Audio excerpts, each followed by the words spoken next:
Rise and shine, superstars. It's your favorite light coach, MB. And today is a great day. Why? Because you are still here. So stop what you're doing, comment below, and shout at the top of your lungs. Come through if you are thankful that God woke you up this morning, because gratitude is the absolute best way to start your day. And if for some reason you don't feel thankful, you're not sure if you're thankful to be alive today, then I challenge you, just sit with yourself and come up with at least one reason why you should be thankful that you're still here. Whatever you're going through right now is only seasonal. It won't last forever. So please don't make a permanent decision based off of a temporary situation. Okay, tribe, how are those gifts coming along? How many do you have on your list? And did you think of any more since we talked yesterday? I encourage you and I want you to keep thinking and meditating on that list, because once you can identify your gifts, you're able to identify who you're supposed to be, what you're supposed to be doing in life, and where you're supposed to be going. Your gifts will guide your way.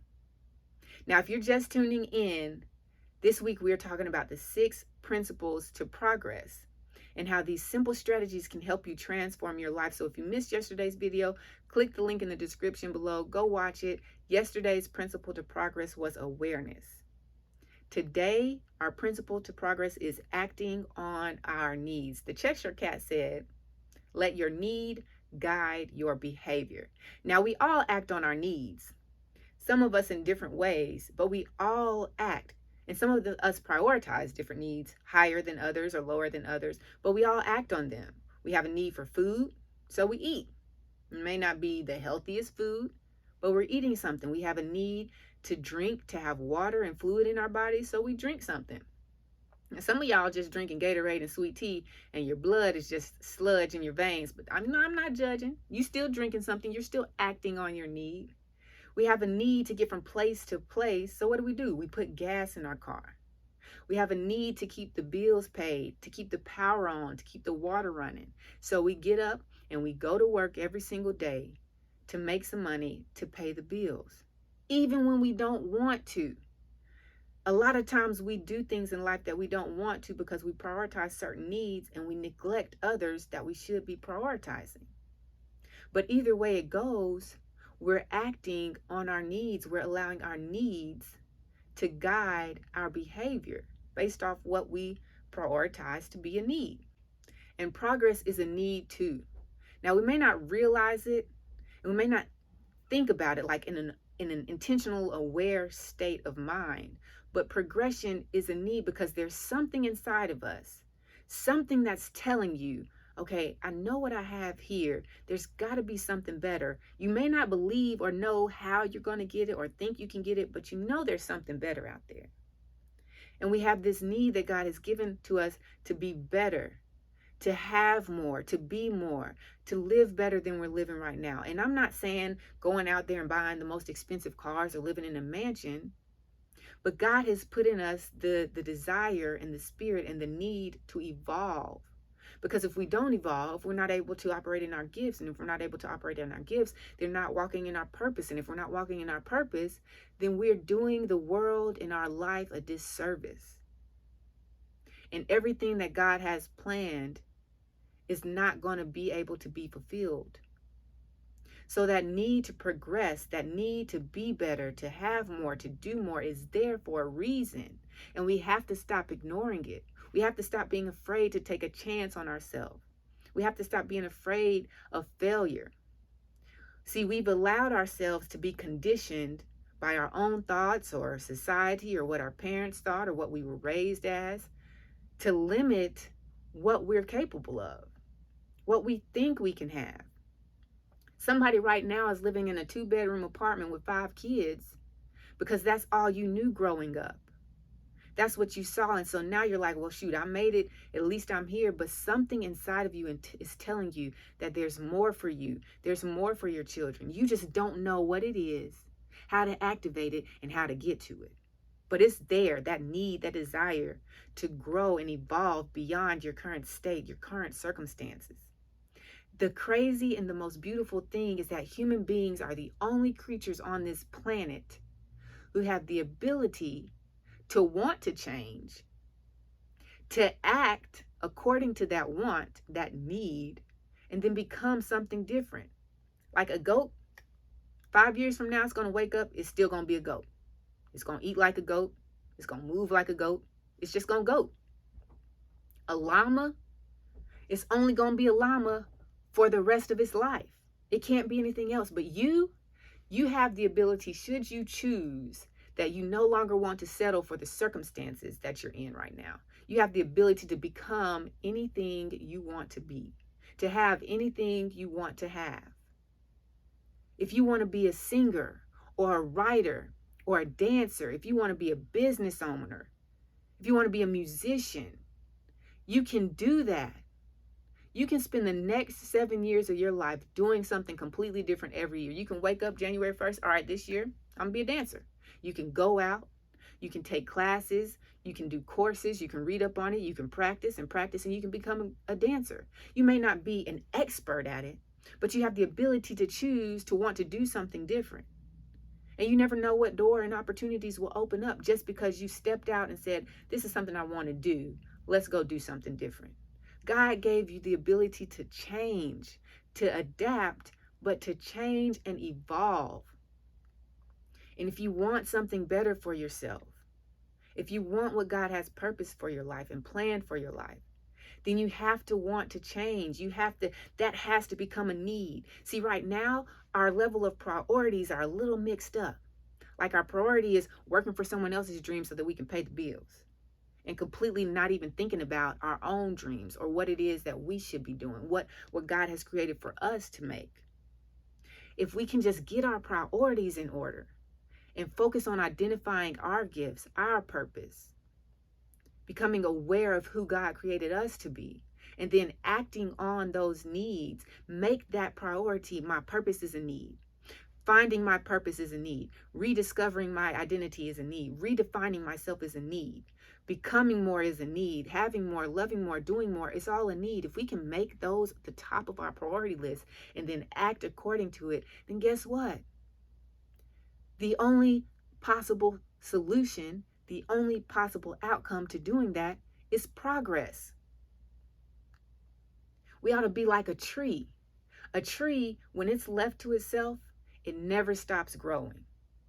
A tree spends its entire life growing as tall as it can possibly grow.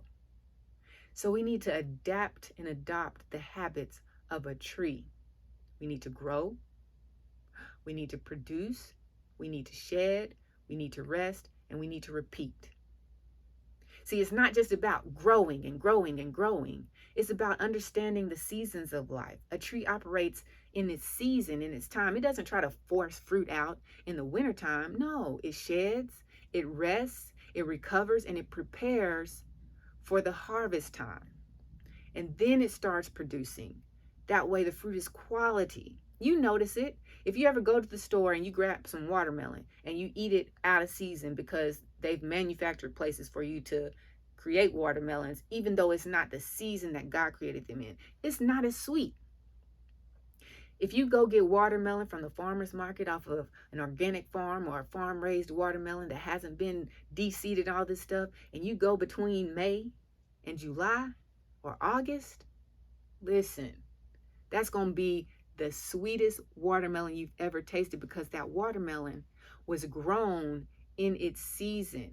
It wasn't forced to grow out of season. But go to Publix and grab your pre-cut watermelon now. I mean, it's going to satisfy something about you wanting the watermelon, but it's just not going to do it the way it will when you wait for the right season. And a lot of times in life, we regress instead of make progress, because we're trying to do things out of season, or we're trying to force something that was never meant to happen in the first place. And then we sit back and wonder why we keep being stuck, why we keep being in the same circumstances, in the same situation. It's all about timing. It's about growth, knowing what to do in each season, and then acting according to the need of the season. The two most important needs for humans outside of food and water are love and purpose. And if we can love ourselves and love others the way that God has us, And if we can operate, discover, and then act and operate in the purpose, in the gift, in the seed that God has planted in us, then progress is inevitable. But we have to want to change. Changing has to become a necessity. It has to become non-negotiable. It has to become the desire that you can't put down. It's constantly in your thoughts. You're no longer settling for the life that you have, for the disappointment that you have, for the misery that you're in. You're no longer settling for other people's limiting beliefs. See, you can have a need and you can believe like, I can do this. But then you go share it with somebody else. And then all of a sudden they're like, no, you can't. Or, I don't think you're the one to do that. But something inside of you is like, I am the one.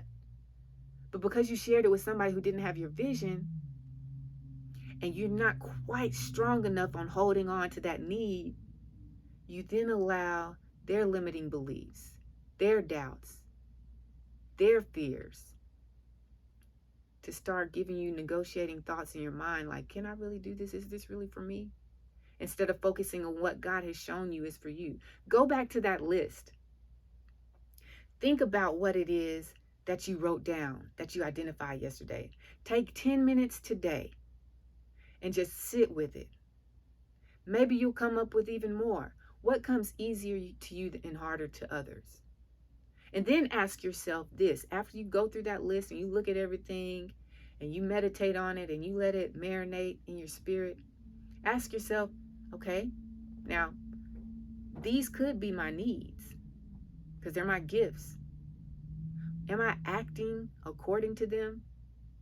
Or am I putting them off? Or am I dismissing them as insignificant? Or am I saying they don't matter? Jim Rohn said something that I heard him say. He said, everything matters. And a lot of times we'll talk about stuff and we're like, no, it doesn't matter. What do you want to eat? It doesn't matter. He said, everything matters. It's just some things matter more than others. So think about that as you're sitting in your 10 minutes a day with your list of the gifts that you've come up with and finding out how to get in your purpose and walk in your way and go on your road to life so that you can have better, so that you can be more. Ask yourself, am I acting like these matter? And which ones do I think matter more? What's more important to me? Because your actions, what you do every day, your habits, that tells you what's more important to you. So if your habit is to wake up and the first thing you do is get on your cell phone and you check social media and you check the news and you check your email and you check your call log and your text messages to see who reached out to you while you were sleeping, or to see what happened that you can't control on the other side of the world while you were sleeping, or to see who's getting into what today, then that's what is important to you. You can say that I want to be a better person. I want to change. I want to have more. I want to do more with myself. But if you're continuing to set your actions according to the needs that shouldn't matter that much, then that's what's important to you. So identify those needs, what matters to you, and prioritize what matters. What should matter more? And start focusing on your time and your attention and your energy on that, so that it can become the need that fuels you to believe more, to dream more, to love more, to learn more, to do more, and to become more. But if you don't remember anything I just said, always remember this. It's a great day to be alive. It's a great day to be great. And it's a great day to find the greatness in you. Now go out there and live the greatest day of your life.